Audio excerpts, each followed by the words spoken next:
ada loh, masih banyak ini. Masih banyak.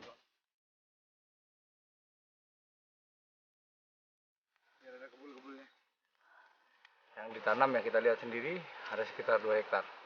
Diperkirakan dalam minggu-minggu ini atau 2 minggu ke depan sebagian dari ladang ini sudah bisa untuk dipanen.